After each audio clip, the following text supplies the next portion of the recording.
আসসালামু আলাইকুম। কেমন আছেন সবাই? আশা করছি ভালো আছেন। আজকে আমি আপনাদের দেখাবো মাইক্রোসফট অফিস ওয়ার্ডে কিভাবে প্রশ্নের পেজ সেটআপ করে টাইপ করবেন। অর্থাৎ আমার এখানে একটি পেজ অলরেডি তৈরি করা আছে। এই পেজটা আপনি কিভাবে তৈরি করবেন এবং কিভাবে টাইপ করবেন সেটাই দেখাচ্ছি। তো এখানে আমি যদি সর্বপ্রথম খেয়াল করি, একটা নতুন পেজ যদি আমি এখন ওপেন করি, এখানে ধরুন আমি এখানে নিউ পেজ ওপেন করলাম।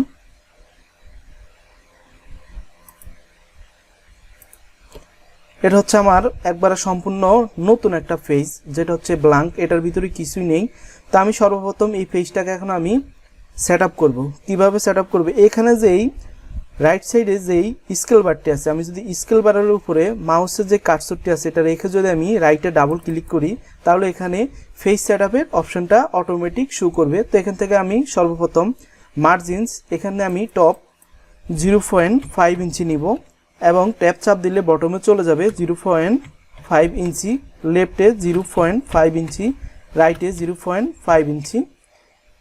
এখান থেকে আমি নিচে এসে এখন যদি পেজটা আমি ল্যান্ডস্কেপ নিব না পোর্ট্রেট, অর্থাৎ আমার পেজটা আমি ল্যান্ডস্কেপে নিব, তো আমি ল্যান্ডস্কেপ এখান থেকে সিলেক্ট করে দেবো। পেজটা এখন আমি কোন সাইজ নিব, A4 নিব না লিগেল নিব সেটাকে আমার সিলেক্ট করে, সেটার জন্য আমাকে পেপারে আসতে হবে। আমি পেপারে আসলাম, আসার পর এখান থেকে আমি A4 সাইজ খুঁজে বের করতে হবে। তো এখান থেকে আমি A4 সিলেক্ট করে যদি এখন ওকে দেই, তাহলে দেখুন এখানে যে পেজটা তৈরি হয়েছে এটা এখন তৈরি হয়ে গেছে। এখন আপনি চিন্তা করতেছেন এখানে প্রশ্নের পেজের দুইটা কলাম, এখন আপনি কিভাবে এখানে দুইটা কলাম তৈরি করবেন। তো এই দুইটা কলাম তৈরি করার জন্য আমরা এখানে যদি চলে যাই, এখানে উপরে যেই অপশনগুলি আছে এখান থেকে আমরা যদি পেজ লেআউটে যাই, দেখুন home, insert, page layout. Page লেআউটে আপনি দেখুন এখানে মার্জিন আছে, সাইজ আছে, কলাম আছে। তো আমি এখানে কলামে ক্লিক দিলাম। এখান থেকে আমি যদি দুইটা কলাম, অর্থাৎ আমি প্রশ্নের জন্য দুইটা কলাম সিলেক্ট করব, তো আমি এখানে 2 সিলেক্ট দিয়েছি। দেখুন সাথে সাথে এখানে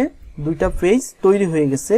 তো অনেকে এই স্পেসটাকেও একই সমান রাখতেছে, অর্থাৎ অনেকে কমায় অনেকে বাড়ায়। তো আপনার যদি মনে হয় যে এটা কমানোর দরকার, তাহলে আপনি এখান থেকে এই যে এখানে লেখা আছে উইথ স্পেস, এখান থেকে আপনি ইচ্ছা করলে পেজের মিডলের যেই স্পেসটা আছে এটাকে আপনি এখান থেকেও আপনি ইচ্ছা করলে কমাতে বাড়াতে পারবেন। তো আমি এটা যা আছে দেখতেছি বরাবর আছে, আমার এটা কমানোর দরকার না, তো আমি ওকে দিলাম।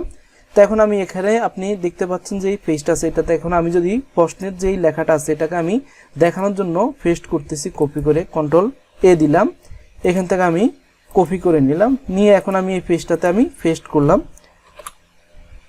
দেখুন প্রশ্নটা সম্পূর্ণ পেস্ট হয়ে গেছে। এখন অনেকে বলতে পারেন প্রথম পৃষ্ঠাটা আমার খালি কেন, অর্থাৎ আমার প্রশ্নটা হচ্ছে 2 পাতার। তো 2 পাতায় যদি আমার প্রশ্নটা হয়, তাহলে এখানে আমি যখন উভয় পৃষ্ঠা প্রিন্ট দিতে যাব 1/2, তখন আমার এই পেজটা এখান থেকে স্টার্ট আমি যখন ভাঁজ দিব, তখন আমার এই খালি যে প্রথম অংশটা এটা আমার নিচে পড়ে যাবে, এটা আমার উপরে চলে আসবে এই লেফট সাইডে যেই পেজটা আছে, এবং নিচের 2 পেজ অপোজিট পেজের মধ্যে সুন্দরভাবে সেটা 1-2 যেভাবে সেট আপ আছে সেভাবে শো করবে। তো এখন অনেকে প্রশ্ন করেন ভাই ফন্টের সাইজ কত, অর্থাৎ আপনি যে ফন্টে টাইপ করেছেন সেটা সাইজ কত। এখানে আমি আপনার প্রশ্নের সাইজ, এই যে উপরে আমি যেই নামটা লিখলাম সরকারি মহিলা কলেজ, তো এটার সাইজটা আপনি যদি দেখেন, আমি হোমে ক্লিক দিলাম, দেখুন 16 সাইজ, অর্থাৎ কুমিল্লা সরকারি মহিলা, এটা আমি 16 সাইজ নিলাম।